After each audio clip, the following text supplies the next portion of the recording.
Tzorich bir, we have to understand.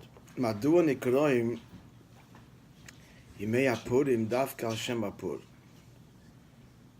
Why is Purim called, as the Megillah itself says, it's called Purim because of the Pur. Pur means the lottery which Haman drew to determine the day to destroy the Jews. So why is this the name of the holiday? We have two problems with that. Number one, Aleph. Beparsis, first of all, it's Persian. V'lei b'lashon HaKodesh, it's not in Hebrew.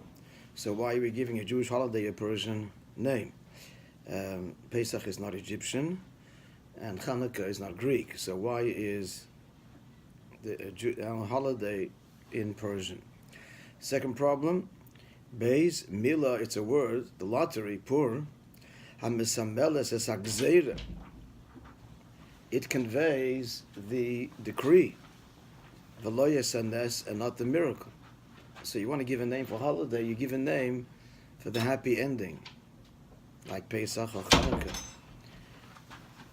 was a happy ending. Purim is not the happy ending. Purim takes you back to the lottery where Haman is plotting to kill the Jews. Well, the ending, we're talking about the ending. But that's not what is our question? You're not hearing the question. What's the question? Why do we call it Purim? The name should bring out the happy ending. The name shouldn't take you back to the beginning of the terrible decree. So it doesn't seem to be a fitting name. So what are the two questions? Number one. Why That is it- doesn't, yeah? No, go ahead. Why is it Persian and not Hebrew? Why is it Persian, not Hebrew? And the second question, Alan? Why is it not happy? The name should bring out the end of the story, not the beginning, where if you just hear this name, you only hear something negative. So it's inappropriate, completely inconsistent with every other holiday. V'habir b'zeh, the explanation. Shmo shel Megillah, if we look at the full name of the Megillah, kolel shnei k'tzavot menugadim. So the name includes two extremes. What's the name of the Megillah? It's called what? Megillas Esther. So looking at the root of these two words, they are saying two opposite things. Megillah is Lashon Giloy. The word Megillah means revelation. You can see that in the letters, Gimel and Lamed, which means to reveal. So that's what Megillah means. So in summary or conclusion, Megillah means what? Robert, it means to... yes, face down. Megillah means... okay, I'm not going to call them people anymore. I'm not in class. But just, you never know. It may happen, so be on your toes. Megillah, all right, Robert? This Robert. I was trying to read this. Trying to read it. Ask Michael. Yeah. I wanted to say the word English and it doesn't come in my English. No, okay, and just maybe we have to restructure. So what's the deal?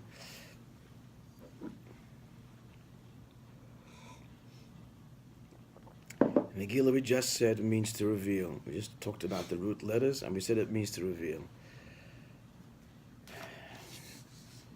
Esther, on the other hand, Lashon Hester.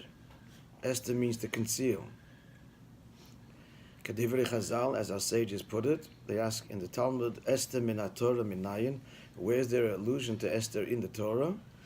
And they find a verse in the book of Deuteronomy, Parshas Nitzavim, where the God is talking about the exile of the Jewish people from the land of Israel as a result of their sins and so on. And God says, V'anochi haster aster ponai, I will surely conceal my face. So the word Esther means what? To conceal. So what are we left with? Yeah, I'm trying to involve. You've heard this many times. Why I'm trying to involve people? You have. You forgot probably. So you want to involve people that haven't heard it 100 times yet. Yeah. So what? So One, it'll be better. What? 101st, I'll remember it. For sure. Yeah, no question. No question. But you want to involve people that haven't heard that so many times. So what are we saying? So Megillah means what? What's the point of it? What's the point he just saying? Introduced it by saying, Yeah, so what's the point of it? What's the point he's bringing out? He started to say, he introduced it with a couple of words and then gave the meaning of the words. He said that the two words have opposite meanings. Megillah means to reveal, and Esther means to conceal. That's the point he's making now. Hester, he continues, Hamizbate, didn't come out. Yeah, the concealment of the Megillah is also that word is gam, that the gimel is missing. It also is expressed, what's expressed? The notion of concealment, inasmuch, bekach, inasmuch, sheshem shamayim, that God's name, Einei muskar l'chol erech ha-Megillah, is not mentioned throughout the Megillah. So that's also an aspect of concealment. So what's the conclusion of this paragraph? Will somebody summarize the paragraph for us? The second paragraph? What's the point that he just made? He pointed out to us.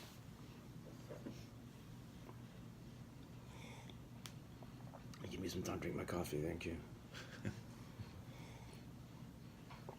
Another one to mention is, even the name Esther is not a Hebrew name, it's a Persian name, because her real name was Hadassah. That's right. It's also true. So we have two names that are not the Persian, they're not Yeah. But it is also in the Hebrew language, as he just points out here. It means concealment. So what's the point he just said in this paragraph? Summary, it's a couple of lines. What did you say? You pointed out That you have the opposites. we have two opposites here, and the opposites are Megillah is one is the hidden and one is revealed. Gila means to reveal, and Esther means to hide. And then he had another point. Where do we see that? We see the idea of concealment in Megillah Esther. The God's name isn't mentioned. Continuing now, Ubehesim lakach accordingly. Yeshnom shnei ktzavos. There are two extremes or two contrasts, menugodim, which are in contrast with each other. Gam b'mei Purim atzmam. Also in the very days, the story of the holiday of Purim.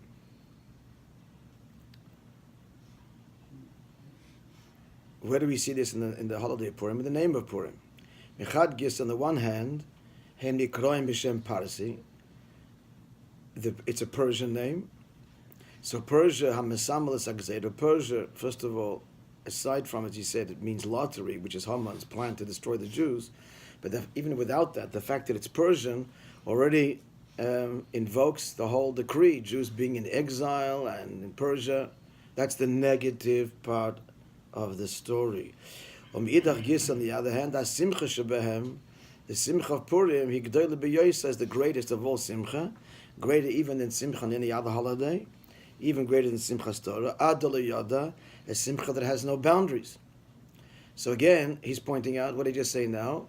Again, the same phenomenon of the opposites. On the one hand, the name conveys what? Sarah, the bad things. The Persia, exile, the decree. The Simcha, no other holidays like that. No other holiday brings out the negative part. Only this one. On the other hand, also what's unique to Purim in the other extreme? What's the other extreme that makes Purim stand out? There's no boundaries to that. That the Simcha is no boundaries. It's greater than the Simcha of any other time or any other Simcha that we have in Jewish life or in the Jewish calendar. So again, what is he pointing to? The same phenomenon. Hanukkah started as a negative as well, no? Yes, but the name is not negative. Hanukkah means, the whole point is that Hanukkah, that was the question. They all start negative. Pesach also starts negative, slaves, but we don't call it slavery, and we don't call Hanukkah whatever. Hanukkah means they dedicated the temple. That's what the word means. The rededication after having driven out the Greeks. That's his question. Why are we giving a name that takes us back to the negative part of the story? So the point is, there's now 3 paragraphs here, and what he's brought out in conclusion, he's made us aware of this phenomena unique to Purim of, one word, duality or contrasts. Yeah. So let's get to the answer. Mashmois hadvarim. So all of this is conveying the following. Yeah, Mamasupa Megillah Oila. If you read the Megillah, what emerges is, we see like this. Shebesho shenoda al gzeirat Haman, when Mordechai became aware of the decree of Haman, so what was his response? Not what you expect. Loi pasach Mordechai miyad bepu'ulot. He did not begin with activities, with efforts, shtadlanus, effort, k'dei levatel es hagzeira, in order to nullify the decree, which would be what? What would be the moves that he would make, which he does at the end, which is what? Petition the king. Petition and get Esther to finally reveal her identity at the appropriate time and so on. Fast. No, so that's what he does do, is fasting. So that's on a spiritual plane. He doesn't address it on a political, not political, but practical plane. What does he do? He called all the Bnei Yisrael lachzor b'tshuva. His first call, his first response is what? To call the Jews to do teshuvah. In brackets, quoting from the Megillah, Vayilbash sak va'efer, he clothed himself in sackcloth and ashes. Vayetze b'seichen, he went out to the center of the city, calling attention and arousing the Jews to repentance. Varak la'acham mikein, only afterwards, then, Panda Esther, the Megillah tells us he turned to Esther and he tells her what? Now's the time and this is why it all happened for this moment and you've got to risk your life to save our people. Now that's Mordechai. Now looking at Esther, we find the same thing. V'chein nago gam Esther atzma. Esther does the same thing. What's her first instruction? Same thing. Mordechai, she told Mordechai, quoting now from the Megillah, Lech knos et kol Yehudim v'tzamu olai. Gather all the Jews and fast for me for 3 days. They would eat at night, but to fast for 3 days. By the way, when was that? Pesach. They fasted on Pesach. They ate at night. The seders they had, but they fasted during the day. With only one seder. They would have had two. And she also joined the fast, and then only then she approached the king. The Rebbe also points out here that her participating in the fast for 3 days, you can imagine what that doesn't actually contribute to her beauty, which is why she was chosen. And she had fallen out of favor with the king because it's already been 6 months, which is a long time since he had summoned her. And as the Megillah tells us, to approach the king unbidden is to invite the gallows, but especially a woman. And the chutzpah, coming to the king means you're saying, I want to be with you. What? That is unthinkable. The fast was for the entire nation or just for? No, everybody and her. She participates with them. She participates. Now that's another question. It's a subtle aside, but the simple reading of the Megillah is everybody and she joins. So it's a very spiritual first response. And not only is it spiritual, it's almost like undermining her chances on a physical level. When she approaches the king, and the king should look up and say, I forgot, but come. That's what she does. So we see both of them. Summary of this paragraph is what? What's the summary of this paragraph? Namely? That the first response was spiritual. For both? Not physical. For both? Right, for both. Mordechai and Esther. What does Mordechai do? He calls to the people To repent. What does Esther do? It's not at the same time. That's much later. Before she goes to the king, she fastens and right. Now, continuing now, Asiba Lakach, the reason for this, Mishum Mordechai Esther Yadu, they knew, Mordechai and Esther realized fully, Shagzeira Eina Mikris, it's not happenstance, a political thing, it happened to be that Haman, happened to be that Achashverosh. No, nothing's happenstance in the world, everything comes from a spiritual source. So there's something behind all of this, not just bad luck and bad timing. Elihi Baka Einesh, actually they understood it was a divine response as a punishment, or more precisely, the threat of punishment. Al Masem Shal Bnei Yisrael, for the act, behavior of the Jews. And what was their sin? They were aware of. The sin was that they were invited to the king's palace, and they had a choice of kosher or non-kosher, and they chose non-kosher. And they reveled like everybody else, even though the palace was adorned with the spoils of the temple. Nobody left. And moreover, as the Medrash tells us, the king dresses up in the clothes of the high priest, a mockery of that most sacred. No one says a word. Shh, don't say anything. We're happy we're invited. Blend in. Be like everybody else. Don't, what's the joke? It's a tragic joke, but I don't know exactly the word. The part, you understand what I'm saying? Two Jews in front of the firing squad. Again, they have to be shot, and that they are. I mean, one of them is about to say, I don't know, the Shema or something. The other one says, shh, don't make don't make it whatever, to make a fuss. Don't stand out, don't make trouble. Keep the Judaism under.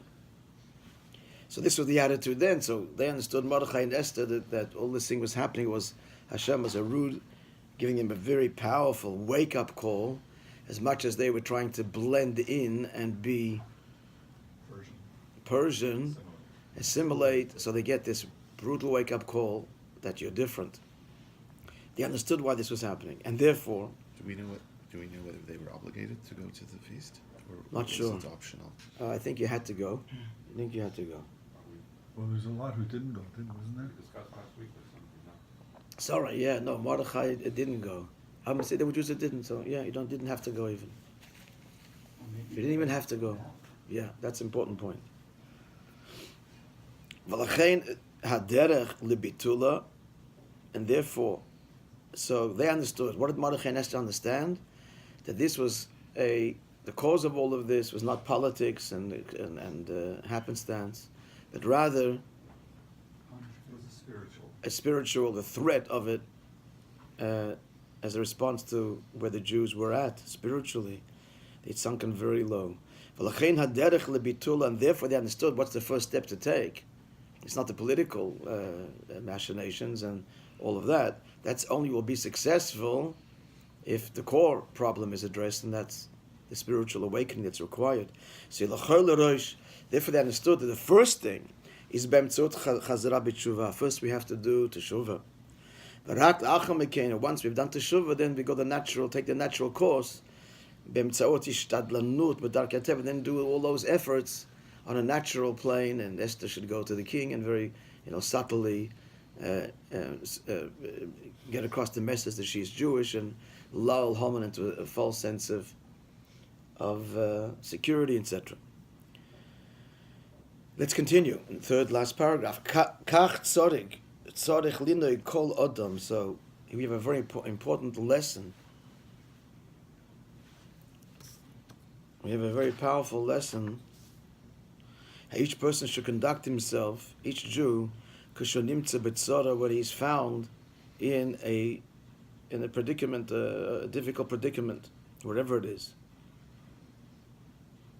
Whatever it is, we're not just talking he's facing, God forbid, annihilation, but whatever it is, God forbid, chas v'sholem in a person's life, livelihood, or whatever it is, the first response has to be on a spiritual plane, and then we have to do what we have to do on a literal plane. The message here is, the first thing is one should strengthen his Torah study, his mitzvot. The first thing you do is a spiritual thing. Then affect the pitron habaya, to solve the problem, b'darkei hateva, naturally whatever is required, whatever it is that that has to be done. You seek advice, you seek professional help. That's true. But all of that should come first after a spiritual awakening.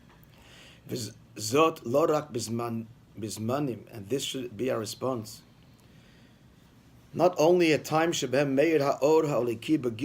godliness is revealed and things are good, that we look at the spiritual things as, first and foremost. Not only during the good times, even in the time of darkness.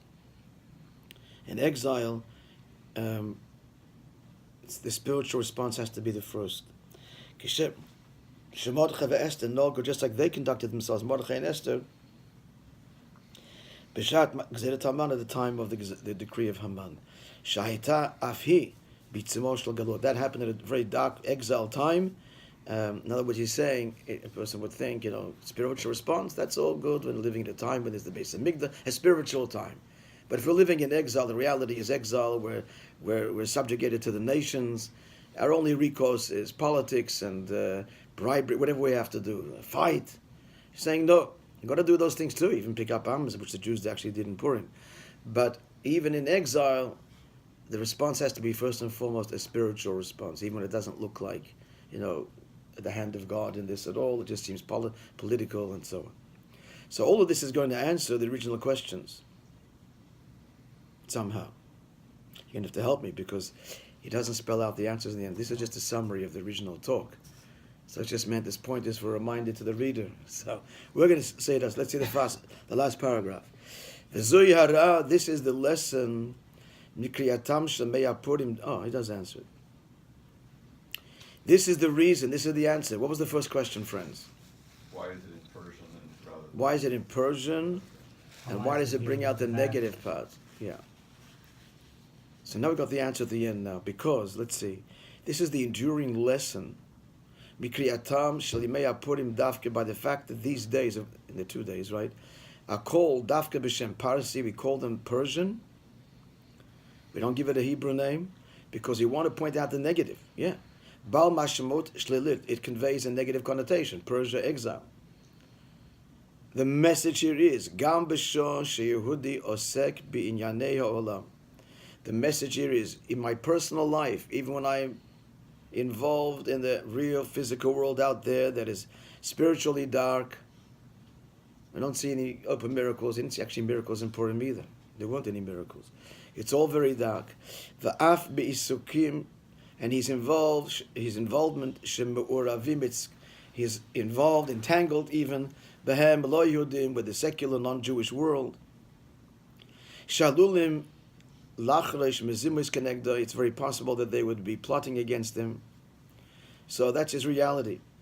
He has to remember, Purim gives us the inspiration. You're in you're in Persia. You're in Persia, and still in Persia, Megillat Esther. Find the revelation in the concealment. Connect to the spirituality below the surface. That's the mask.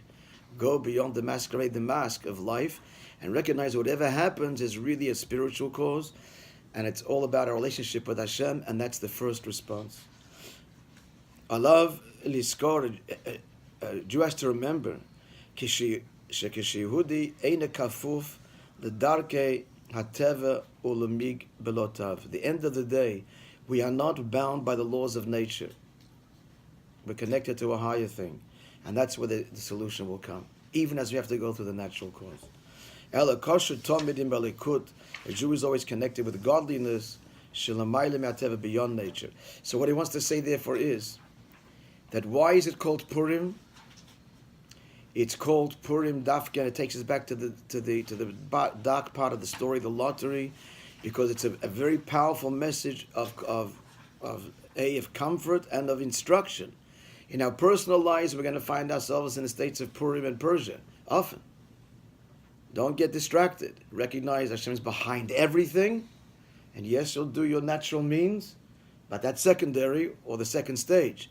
The first thing is, like in the story of Purim, remember, Esther's response and Mordechai's response, first a spiritual response, and then you'll take the natural cause. Whatever it is, livelihood, whatever it is. How does that differ from Hanukkah? Huh? What are the contrast with Hanukkah?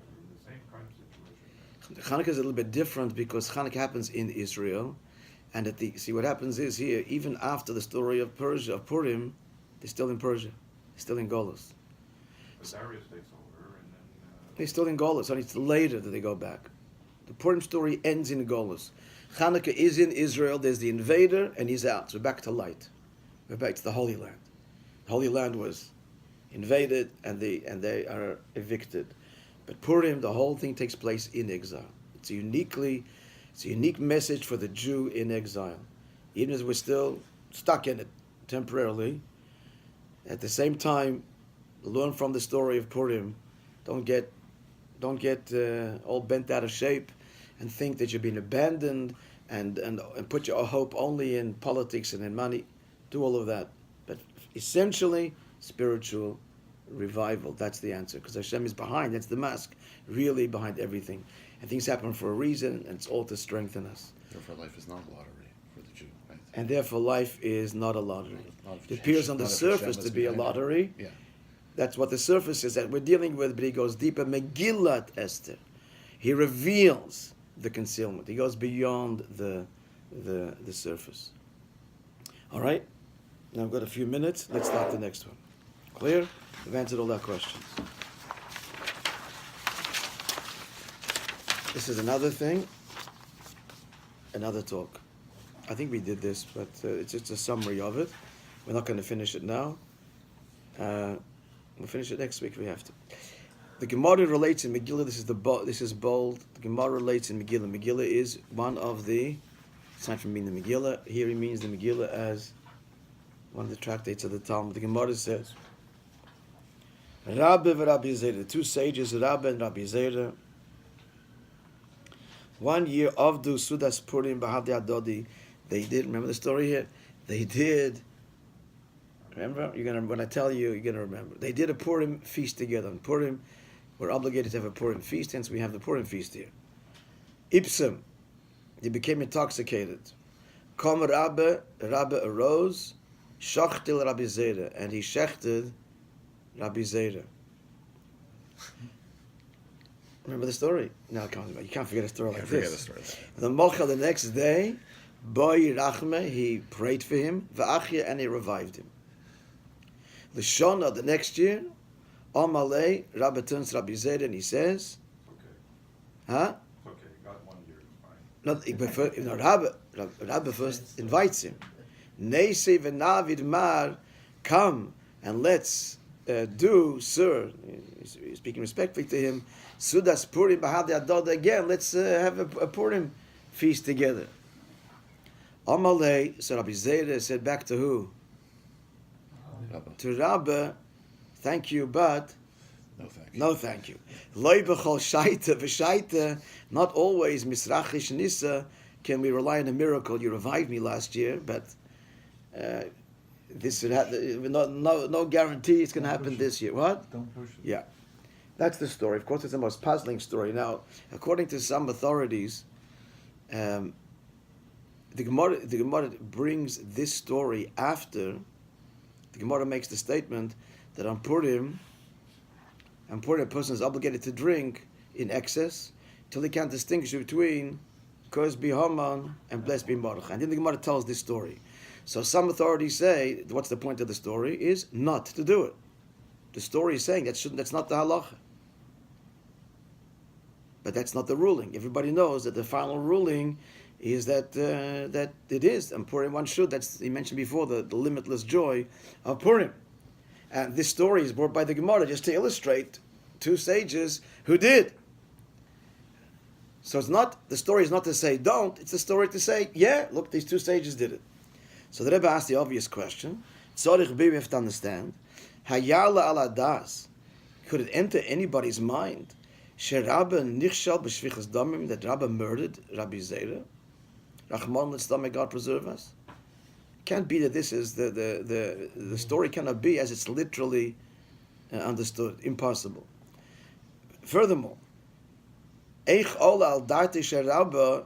If we're going to take it literally that he actually shechted him, then why would Rabba the next year say to him? How would it occur to him? Loshuv again, lahazmid. Rabbi Zera sort to invite him again, biyode, when he knows what happened last year. It could happen again what happened the previous year. So obviously, it's not literal. So what are the questions? The obvious questions. Number one. How could he have killed him? How could even though he was not intentional, but the sage Rabbah should transgress and inadvertently, in a state of intoxication, kill another Jew? And the second question, which points to that obviously is not what meets the eye, the fact that he could what? Invite him the next year. So what is going on? The answer is as follows. Rabbi Bezer, the answer is Yeduim divrei ha'or HaChaim HaKadosh. It's known, the words of the famous commentary of the Or HaChaim, who explains in the story in the Torah, Binyan Misas Nadav Avihu. When the Mishkan, the first day, Rosh Chodesh Nisan, when the Mishkan, the house of God, the sanctuary, was finally built, and the first day of the offerings, so the Torah tells us it was marred with tragedy. On that day, the two sons of Nadav and two sons of Aaron, he had 4 sons, 2 of them died. And how does the Torah describe their death? A very strange way of describing them. It says they approached God with a strange fire, or rather a fire that they were not commanded to bring, an offering, and they died. So what happened here? So the Or HaChaim explains, it means the deeper meaning of what happened here is, it wasn't like a punishment that God struck them down and killed them. It's not what happened. Rather, I'll just read it through because it's a very flowery language. Yididut, chavivut, nishikut, mitikut, ad klotan nafshotam mehem. Very, very poetic language. He says they reached a stage of sweet longing and desire that their souls expired. That's not what it says in the Torah. It is what it says in the Torah. The Torah only says, I just told you, that they approached with a fire they were not commanded and they died. That's also the Torah itself says. Wasn't the real reason that because Aaron had participated in the golden calf, that God said There's he was many gonna kill his layers. 4 sons? There's And no he only one. killed 2? There's no one reason for anything. There's endless layers. So in the Midrash it says, I guess 50 reasons, not 50, but many, many reasons are given. So the Or HaChaim is giving the deepest reason. And they're all layers to the same thing. Wasn't Aaron praised for being silent? And he was praised for being silent. But Why what? would he be praised for being silent if that's the reason why they died? Isn't it implicit that they were being punished by God? No, it doesn't say punishment. It doesn't say in this text. Why would Aaron be praised for being silent if it's that they reached this state? No, the silence was. No protest, that's the sign. No. You said something specific there. Not the what's he supposed to say over this.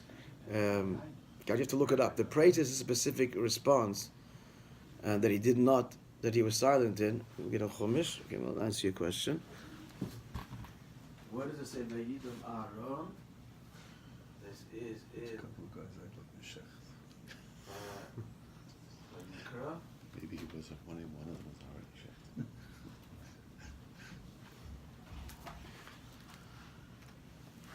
Hibayim Hashmini.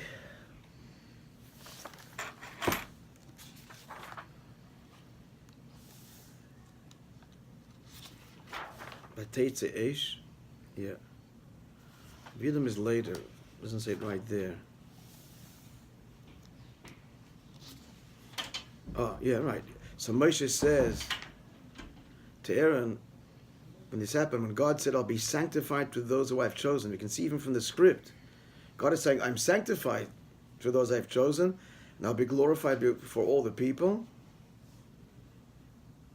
This was right after fire came out from God and consumed them. They died before God. Moshe says to Aaron, God is sanctified here. And then it says Aaron was silent. Now what's Aaron's silence?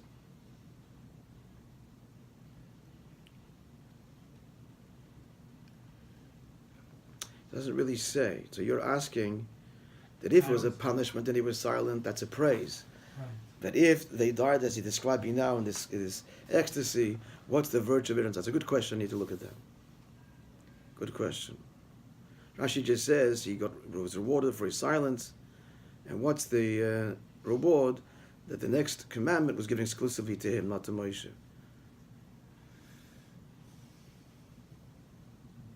Yeah, I'm just offering a possible, kind of Purim answer.